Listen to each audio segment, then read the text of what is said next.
What's up, y'all? I'm going to show you a few elements of my new track I just dropped, Tijuana Tech. Let's give you guys a quick intro of it real quick. Here it goes.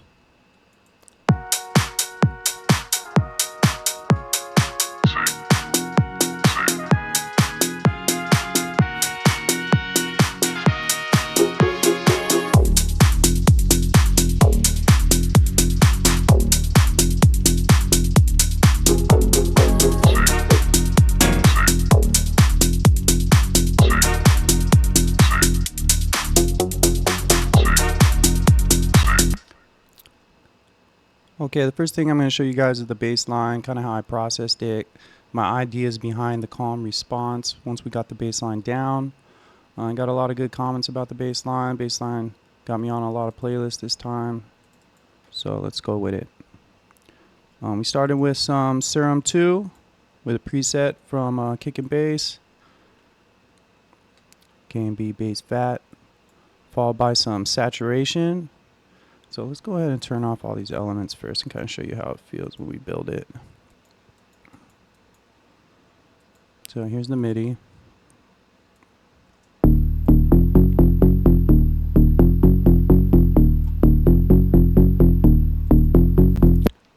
Oh, that actually had the saturation on. Why it sounds so good. But here's the saturation. I always like to saturate above, kind of like the sub and mid-low area. We like to add harmonics to the end of it so we can hear it in other types of systems that don't have a really good sub. Followed by simple EQ, kind of just taking out some of the lows or the highs. Compression. You can hear how it compressed down. Obviously LFO. If you don't know what LFO is, we're just cutting out the beginning part of the bass, adding some space for the kick. Get the kick in here now.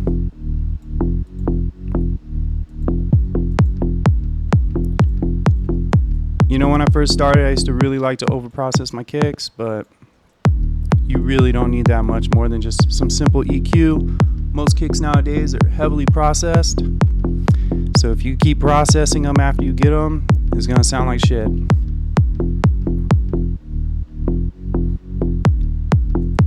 Alright, with everything. And with everything.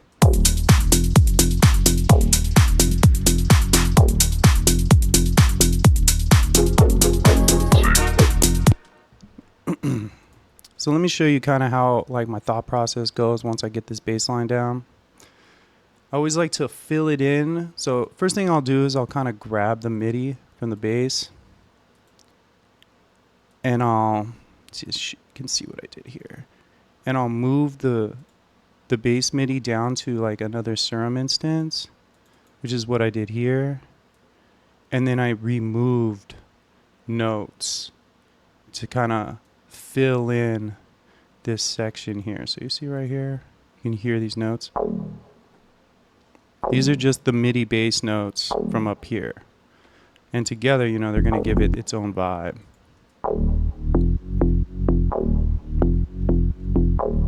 And then I start thinking about things we can have after it. Dun dun, bump bump bump is the response, right? So here are these responses down here. You know, you can find different things. So here we go with the responses.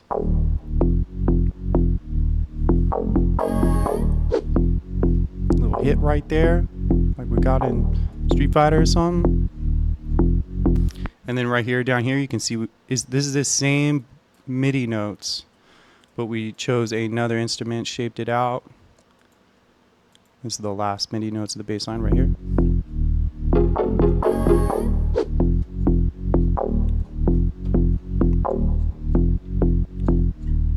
You know, you just gotta keep it simple.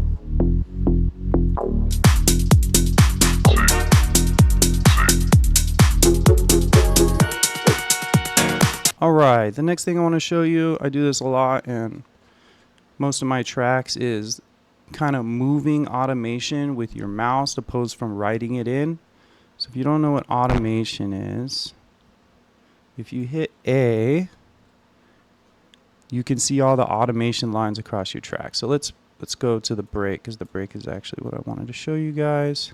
So here's a great example. Here's I like to do like sustained Reese basses throughout my bass, or my breaks rather.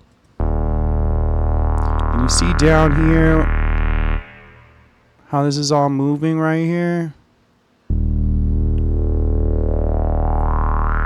You know, you can actually record those in. So some people like to kind of draw them in right here, but let me show you what I'm talking about. I'm going to duplicate this track right here. I'm going to get rid of all the MIDI. So let's say no MIDI. I mean no automation, it's just flat now. Solo this one. This little button up here at the top. Maybe it's this one. Or this one. I think it's this one. When you hit record, actually I don't hit record here. When you hit record here, you can actually grab, let's make sure I'm on the right one. You can actually grab, you know, your EQ right here and move it around as it's playing, and it'll record everything you're doing. You get more of a live vibe when you do this. So let me show you what I'm talking about. Hit record, and you see how it's recording all this MIDI now, or this automation. Check it. Oh yeah, you know that shit's sick. You can come down on the next one.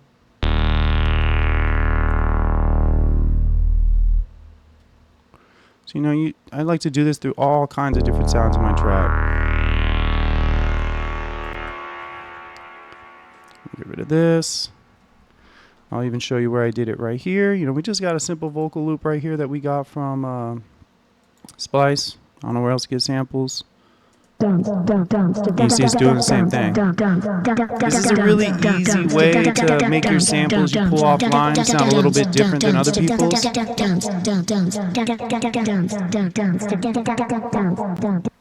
Okay, I'm gonna do it one more time. Together.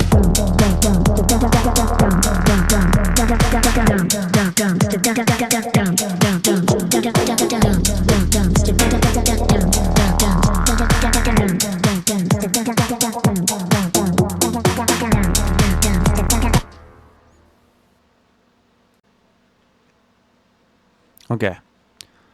Now, last thing I want to show you on this track is different ways you can approach your drop. Lots of people will tell you when you're first starting out that maybe your drops sound the same, your first, second, third drop, no variation, whatever it may be. So I'm going to show you what I did to switch up the drops. So here's the first drop, and we'll kind of talk about what we did, and I'll show you the second one.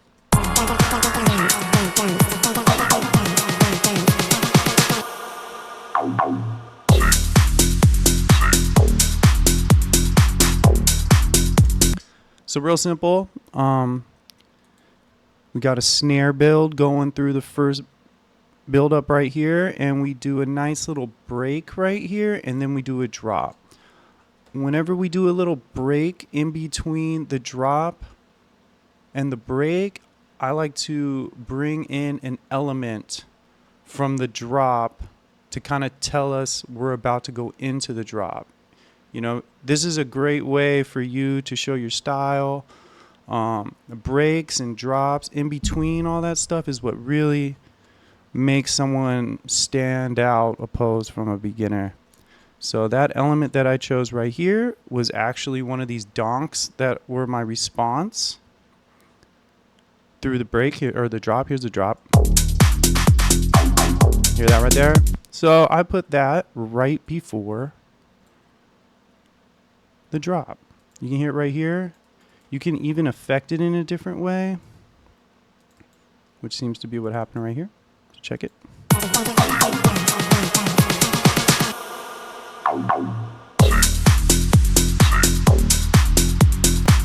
Great way to build some tension and bring your listeners into that energetic drop that you've been building.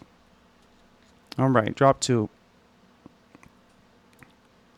So the only difference I did on the next one is I did not have that small little break, and I brought in a new synth to kind of keep it interesting on that last drop. So let's go ahead and bring it in, which I believe is right here.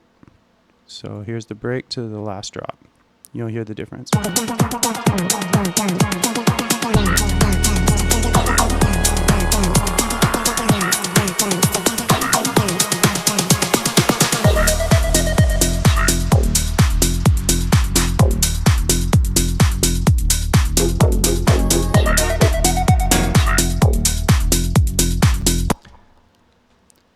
That's one of my favorite ways to do the last drop, is really bring in a sound you haven't heard the entire track. It's a great way to get the crowd to just be like, oh shit, what was that? So yeah, we went over the bass, some automation tricks, and just a quick tip on how you can change up your drops throughout the track. This is my track, Tijuana Tech. My name is JMADI. If there's any other tips and tricks you guys might want to know, just put them down in the comments. And thanks for listening.